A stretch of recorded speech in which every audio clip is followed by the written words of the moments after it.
Hello, my name is Allison McGrath. The date is 10/27/2021, and today I am going to be talking about the long and short reflexes of the enteric nervous system. So, skipped a slide. Okay, so the enteric nervous system is a component of the digestive system, and it plays a large role in controlling the different actions of the digestive system. So I figured it would be a good idea to kind of do a little bit of an overview of what the main purpose of the digestive system is in our body. So a lot of us know that when we ingest material being food, the digestive system plays an important role in moving that food throughout the body. And then different components of the digestive system are responsible for actually digesting and breaking down that material. And then certain components are responsible for absorbing needed components of that food material. And then anything that's left over that isn't really needed by the body can then be secreted as waste products. And all of this, like I said, is controlled primarily by the enteric nervous system. So, what is the enteric nervous system? It's said to parallel the nerve networks of the cnidarian, which are jellyfish, essentially. And the enteric nervous system has many similarities to the central nervous system / peripheral nervous system. So the nervous system that we know more formally for controlling body movements and,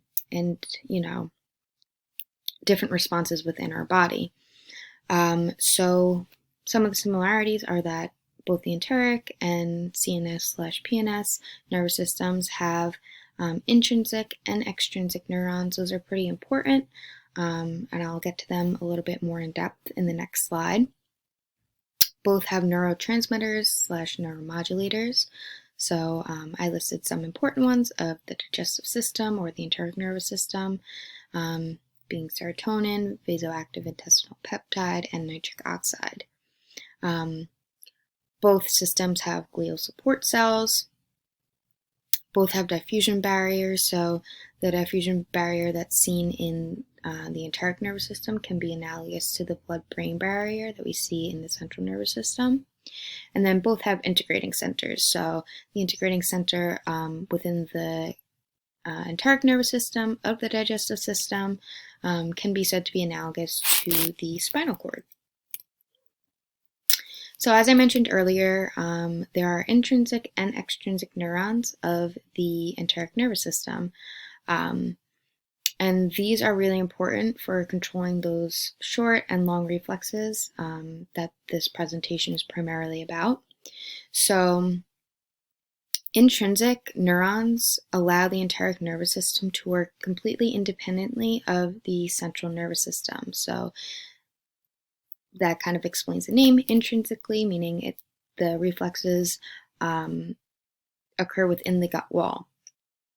Whereas extrinsic neurons allow the enteric nervous system to work with the central nervous system. So extrinsically, outside of that digestive system, and these are mainly through the autonomic neurons that bring signals to the digestive system via the central nervous system. So the intrinsic neurons, they are within the submucosal nerve plexus, and they can be termed as little brain. It's almost like a separate brain outside of the central nervous system, so that's how it derived that name. So the short reflexes originate from the little brain of the intrinsic neurons, and these are within the gut, and they're called short reflexes because they only have to travel a very short distance. Whereas the reflexes that originate from the autonomic, primarily parasympathetic neurons, because the parasympathetic branch of the autonomic nervous system plays a large role in digestion, the rest and digest functions of that branch. And these are called long reflexes because they travel a bit further in distance. They can travel back and forth from the gut of the enteric nervous system up to the central nervous system in the brain and back and forth. So that's kind of a good way of remembering the short reflexes versus the long reflexes. So long reflexes, there are certain stimuli that will result in these long reflexes. So some of these are sight, smell, sound, and emotions. And these are feed-forward reflexes, and they can also be known as cephalic reflexes because they originate in the brain. Or, in contrary, these reflexes can originate from stimuli within the GI tract, which is a little counterintuitive for long reflexes because we know that they're mostly modulated by the extrinsic neurons. But some of these stimuli within the GI tract that can stimulate long reflexes are stomach distension, food presence, changes in osmolarity, and pH.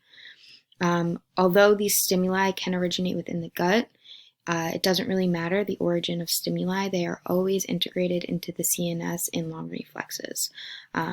So in general, long reflexes, these stimuli can occur outside of the gut or within the gut, but regardless, they're always integrated into the central nervous system. On the contrary, short reflexes, they originate and integrate within the enteric nervous system only. So they only stay within that gut region. They don't integrate up into the central nervous system region. And it's the same stimuli that can be found in the long reflexes, as you saw in the previous slide. The stomach distension, food presence, change in osmolarity. It's the same thing here. Stomach distension, as in osmolarity changes, and food presence. So the responses that these long and short reflexes induce can be similar or they can be different.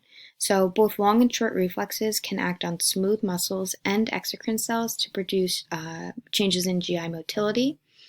And this is primarily through a hormone known as motilin.